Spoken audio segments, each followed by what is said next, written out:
Heidi, given your experiences and perceptions of the future of the genomics field, what advice do you have for students as they position themselves to be successful as we move forward?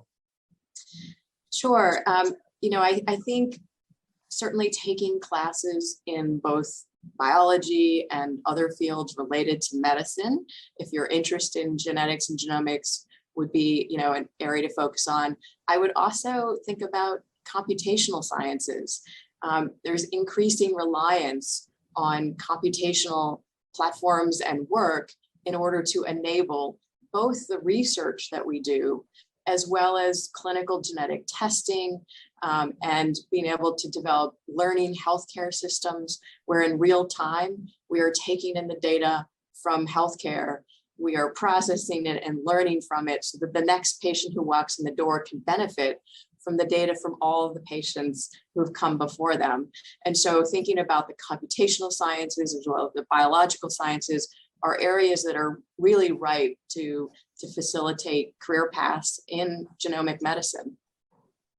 And what sort of experiences would you suggest students get?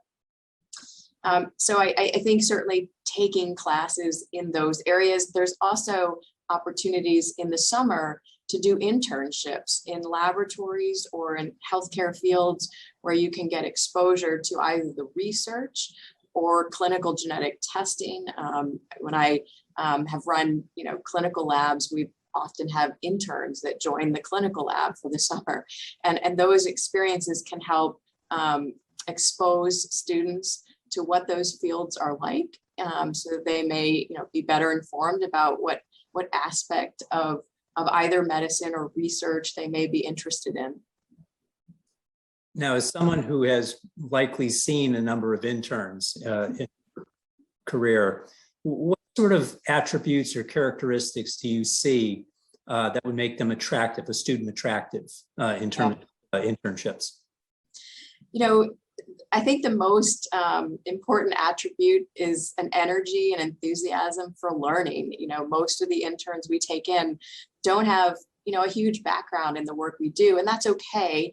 An internship is about learning, but we're looking for individuals who are really excited about the field, really engaged and interested in learning about it.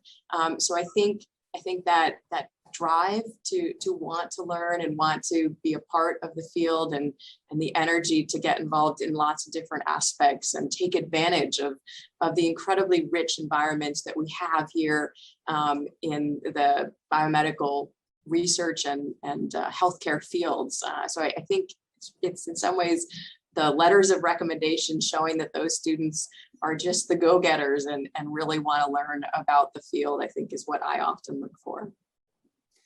What advice would you have for women interested in careers in science? I would say, in terms of women, there's nothing that you can't do.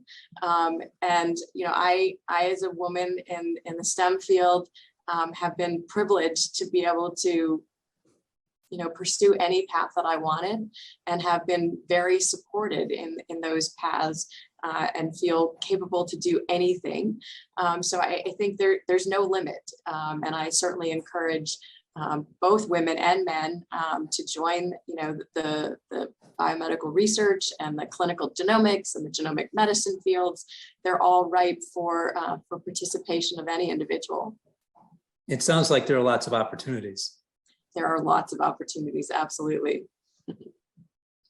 We've been speaking with Heidi Rehm, Chief Genomics Officer for the Center for Genomics Medicine and Department of Medicine at Mass General Hospital.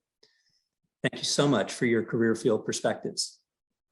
It was my pleasure. I really enjoyed our discussion today, and I think there's lots of opportunities in the future.